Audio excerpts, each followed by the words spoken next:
Hello and welcome everyone, and thanks for joining us for this webinar, the last in our week-long series on learning leadership. My name's Sue Parr and I'm Head of Executive Education at the Open University Business School. I'm delighted to be hosting today's session, so sorry it's all come to an end. The week seems to have gone very quickly. And equally delighted to be joined by Jean Hartley, who is Professor of Public Leadership at the Open University Business School. Hello Jean. Hello everybody, I'm very pleased to be here today and looking forward to discussing political astuteness with you, leadership with political astuteness. Okay? Thank you. Over the next half an hour we want to share with you some of our perspectives and thoughts on leadership with political astuteness, and we hope you'll find these interesting and thought-provoking.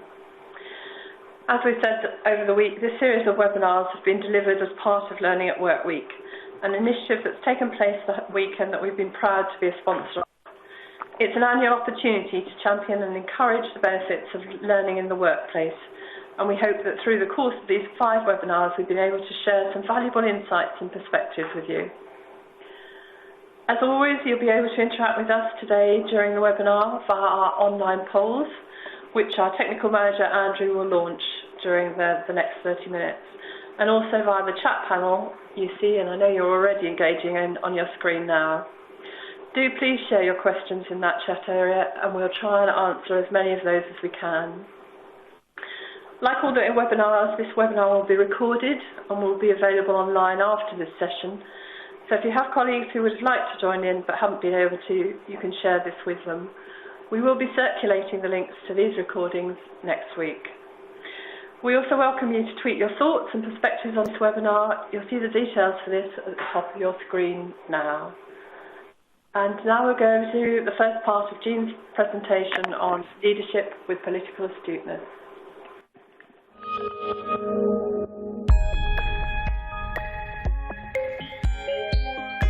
Now, what do we mean by political astuteness? I think there's many words we might use to describe it. Sometimes we talk about having political nous, really having a nose for politics and different agendas within the organisation.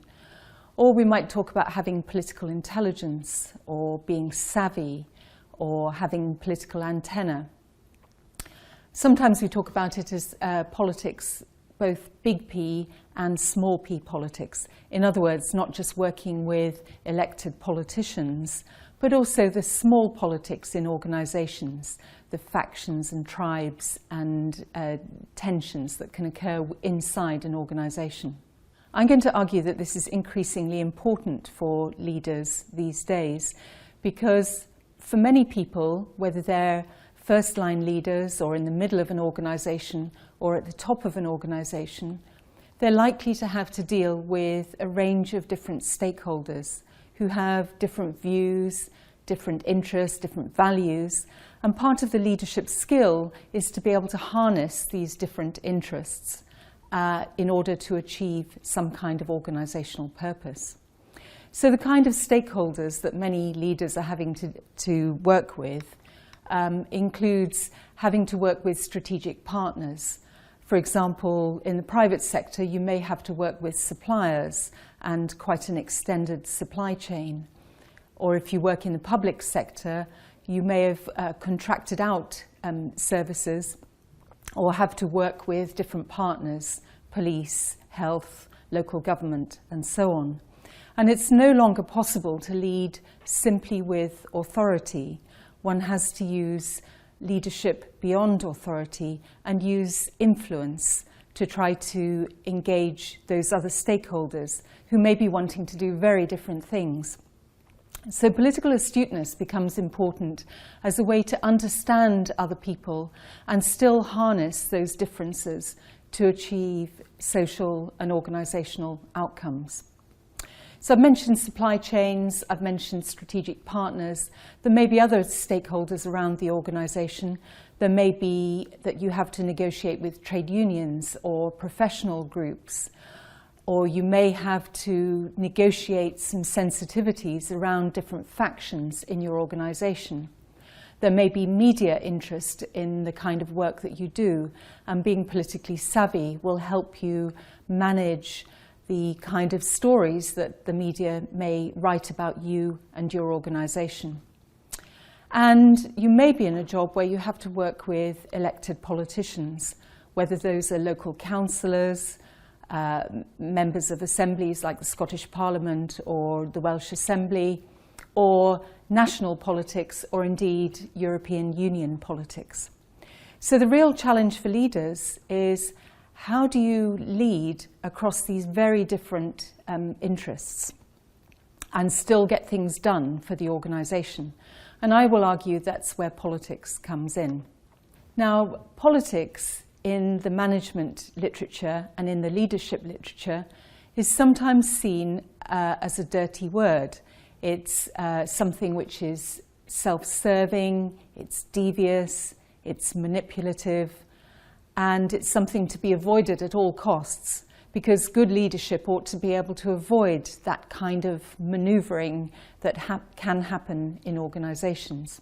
Now, certainly politics can be dysfunctional, and it can be very stressful and unpleasant if there is a lot of self-serving politics going on in the organisation.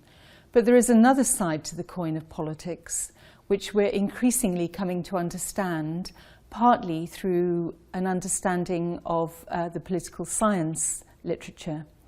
And that's very much a view of politics as being about, how do you draw together and work with different interests and values and agendas, even where there's the possibility that those different agendas may go in different directions.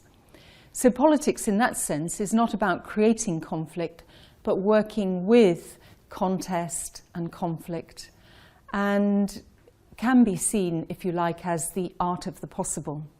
From research that I've done in the UK with leaders in the private, public and voluntary sectors, and also in Australia and New Zealand with public managers, we've come to take the view that political astuteness is about using political skills in contexts where there are diverse and sometimes competing interests amongst different stakeholders, and using those skills to achieve sufficient alignment and consensus in order to get things done in the organisation. This is a definition which is neutral about whether politics is negative or positive. In fact, it can be either, and sometimes it can be both.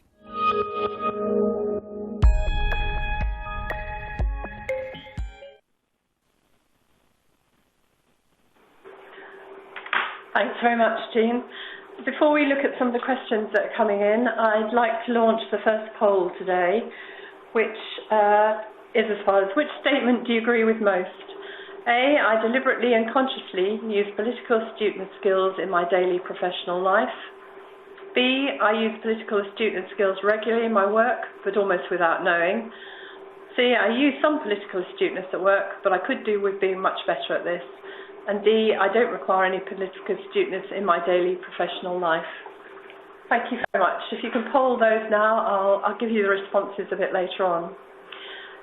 Jean, there are a few questions coming in here around one from Rob about conflict and the fact that conflict itself does generate more ideas. So is it a good or a bad thing? And do we need it to some extent anyway? Well, I think what the research says, and also what's coming in through some of the comments, is that it can be either good or bad, and sometimes it can be both good and bad. So I think when politics starts to take over entirely from, or mainly from, rational good management, then it can be really problematic. But when it becomes an additional skill that you use alongside technical and professional expertise, then it can be very helpful, I think, in helping to understand the context and how to get people on board. Thank you. And another question from Sarah, which you're asking, can there be true consensus when individuals or groups see their own interests as divergent? Is consensus not based on having a sense of shared identity and common interests? Well, I think I would say that we might try to strive for consensus, but we're very unlikely to ever achieve full consensus. people will have different interests and different ideas, but part of the, if you like, the concept of politics is that it's possible to have different views, to debate and discuss those, and to come to some degree of agreement. So it might be that I profoundly disagree with your view on something, but we've discussed it, I understand where you're coming from, and I accept that although I would not personally do that myself, I accept that in this context we've agreed that this is what you might do. In some of our work on politics with my research team, we've talked about needing sufficient consensus to be able to achieve things in the organisation. So you may not be able to get everybody on board, but as many as you can, and those people who don't agree, hopefully they at least accept the procedure or the process by which the decision has been taken. I hope that's helpful. Let me know. Yeah, and I think that has been reflected in some of the comments about not being able to please, obviously, all the people all the time. Absolutely, yeah. Just one last question before I move on to the poll results, and that's come from Benjamin. How important is political astuteness for new graduates? Or is it something you learn over time, I suppose? I think it's something that's learned over time, and we'll come to that. But political astuteness for new graduates can be really important. I think a lot of new graduates may not initially have political astuteness, and they may learn some of it or acquire some of it through making mistakes, which can sometimes be painful. One of the other things that comes through from our research is the higher up you go in any organisational hierarchy, the more likely it is that you're going to need political astuteness skills. So I guess the message is start learning them early if you're ambitious. Thank you, Jean. The results from the poll are in, and C, which was I used some political astuteness at work, but I could do with being much better at this, scored most highly with 63.7%, followed in by B, 20.7%. I use political astuteness skills regularly in my work, but almost without knowing. And then A was 12.8% and D 2.8%. So thank you very much for those, and we'll go to the next video.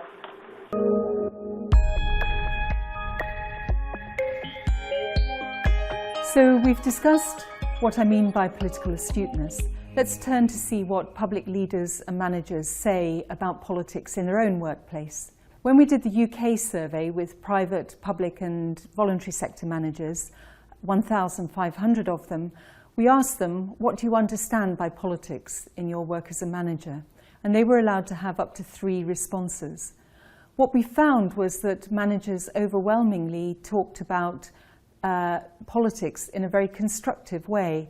They talked about it as alliance building to achieve organisational outcomes, and nearly 2/3 of them said that. Quite a number of them also talked about politics as being about the formal processes and institutions of government and ways in which different interests are reconciled. A much smaller number of them talked about politics being the pursuit of personal advantage or people protecting their turf. And you can see that in the slide here. When we look at where managers and leaders used political skills in their work, then they used them in a wide range of different situations. One manager told us, "It completely pervades my life. It's every breath we take here." So that's the sense of having their political antenna on alert at all times, to be thinking about what are the interests and agendas of different people as they tried to get their jobs done. And in fact, our research evidence showed that people were using political astuteness skills in dealing with influential people within their own organisation, the tribes and cliques and factions that can happen in organisations, but also working with partners and in strategic alliances, in thinking about how public opinion affects their organisation, in working with formal institutions of government, and indeed in influencing regulators. So as you can see from this slide, leaders are saying that they use political astuteness skills in a variety of different situations, and some of them cannot imagine working without such skills. So it seems that political astuteness skills are important alongside their technical skills, their particular areas of expertise.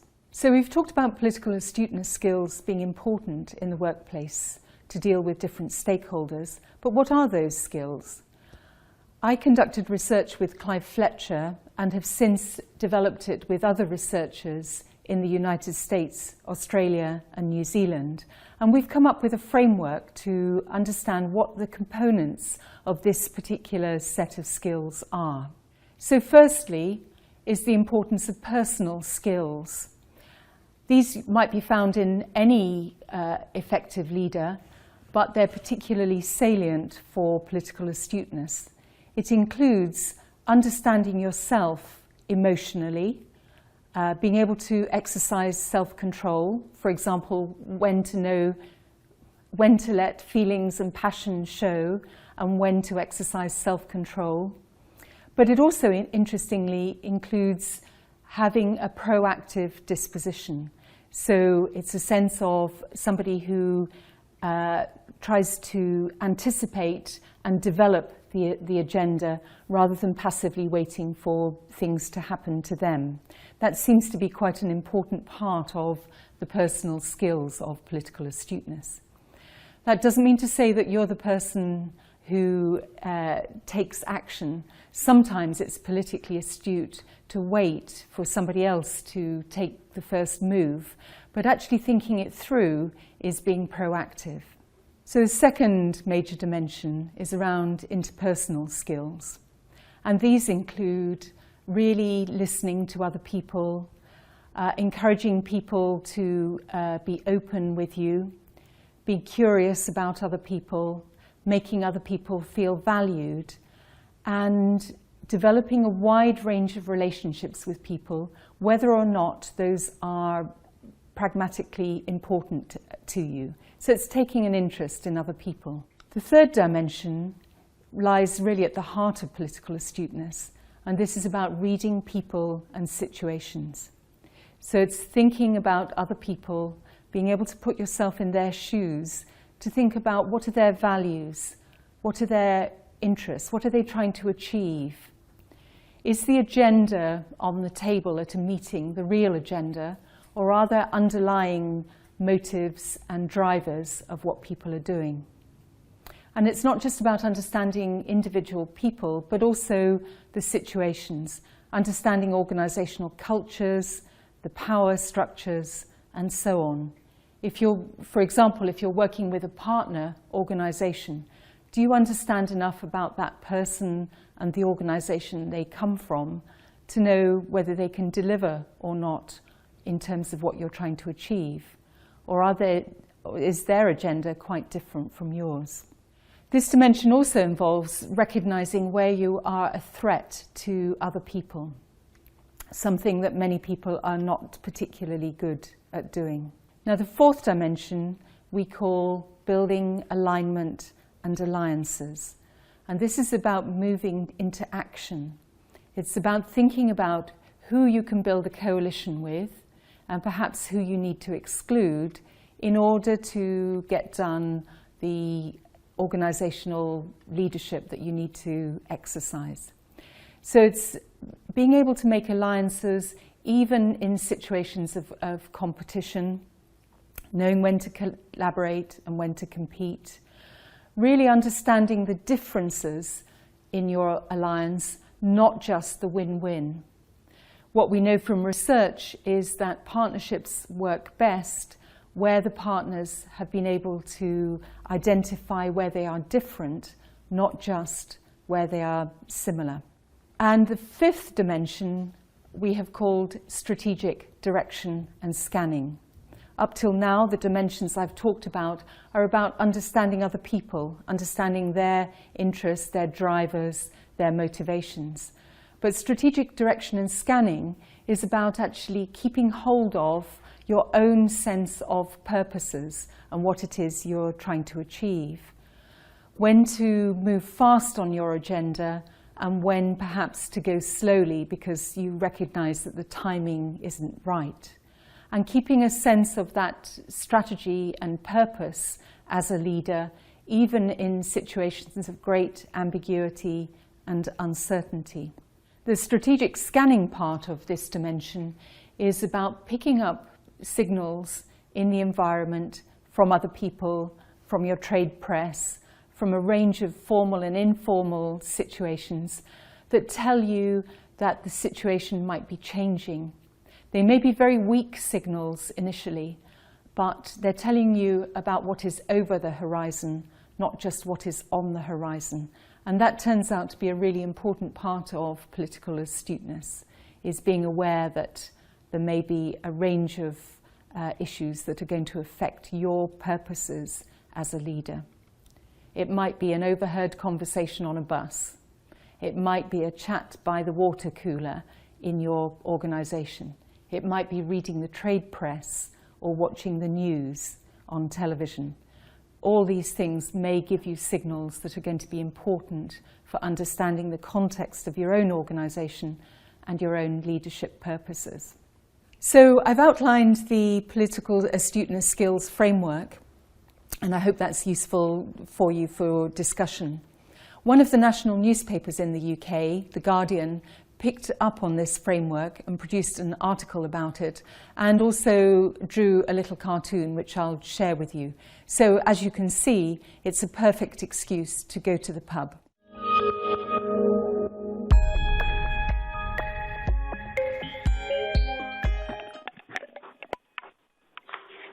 Thanks very much. Dean, there's some fascinating stuff and lots of questions coming in thick and fast now. I just launched the second poll, and then we'll hopefully pick up on a few of those questions. So the second poll, which I think you can see now, in your workplace, do you find that political astuteness skills are A, learned on the job and with experience, B, taught via formal methods, C, innate and cannot be taught, and D, part of professional common sense? So again, if you could use the polling buttons to respond to that, that would be fantastic. Thank you. A few questions, Jean, and I know, thank you very much for being answering some of them, but some other interesting ones here. Can we say, from Nikki here, can we say that political skills are necessary in our daily life? You mean daily life outside work? Yes, outside work, sorry. Yes, yes. I think take that.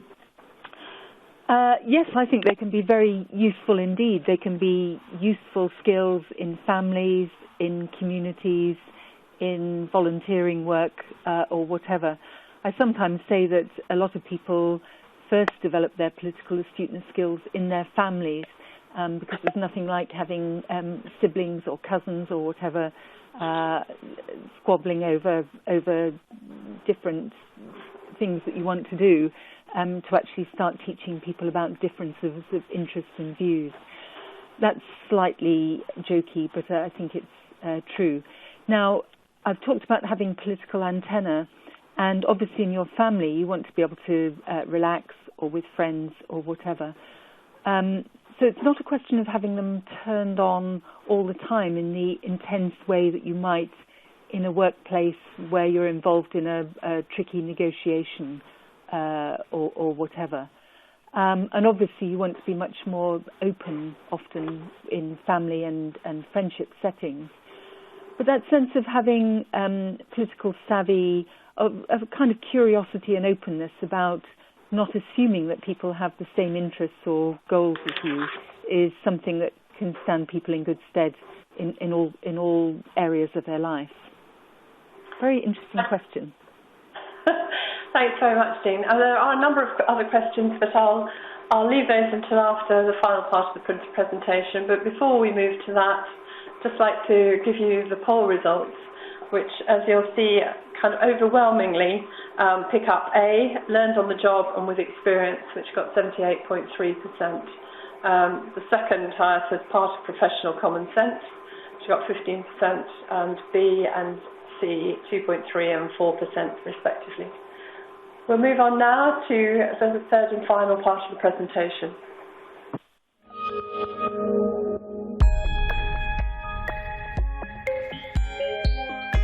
I've outlined the Political Astuteness Skills framework, and I want to turn now to think about how do people acquire these skills or enhance these skills if they're so important in today's organisations. From our survey, we asked people how, if at all, they had developed their political astuteness skills. And in fact, our data is quite surprising and even shocking. So we gave people 24 different choices about how they might have acquired their skills. For example, from their family, or through doing psychometrics, or going on leadership courses, or being mentored, all sorts of opportunities. And what we found overwhelmingly is that people said that they developed their political astuteness skills through making mistakes, and also, quite close to that, handling crises. In fact, 88% of our survey in the UK said that they learnt their political astuteness skills through making mistakes, and it was very similar in Australia and New Zealand. Now, when you think about it, that's quite a painful way to develop your skills. Sometimes people had had experiences of being stabbed in the back, or they had made a political misjudgment, or they had not understood where a partner organisation was coming from. On the other hand, slightly more brightly, some people said, quite a lot of people said, that they developed their skills through gaining experience on the job. And some of them in interviews particularly talked about being guided by somebody more senior in the organisation who took them to meetings, who briefed and debriefed them, explained about the different contexts and the different players in particularly sensitive negotiations, for example. Some people said they learnt their political astuteness skills through working with an ineffective manager, learning through examples that they themselves didn't want to follow, and they were determined to do things in a different way. Hardly anybody said that they had been on a training course about political astuteness. And where people had been on a training course, it was mainly about negotiation rather than about political astuteness. Almost no one had had any training in political astuteness skills. A small number of people in local government had. A small number of people had been involved in negotiation skills courses. But apart from that, most people learnt their skills in a haphazard and often painful way.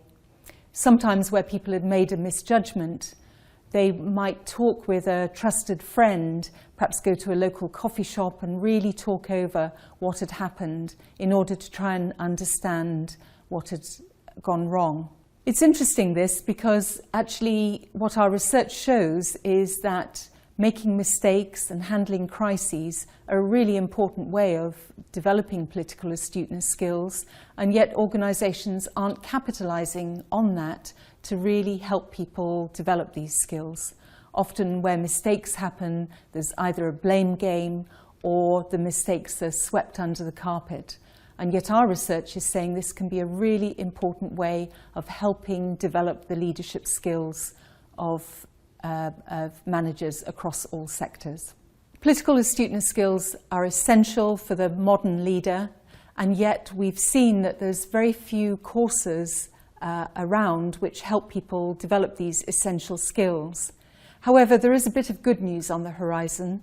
The Open University is starting to develop courses on political astuteness, and I'm also working with the Australia and New Zealand School of Government to develop short courses for public managers there. There's a lot that we can do in training courses and educational programs to help people understand these skills, to practice these skills, so that they can develop and enhance their effectiveness as leaders without going through some of the painful experiences that have happened in the past.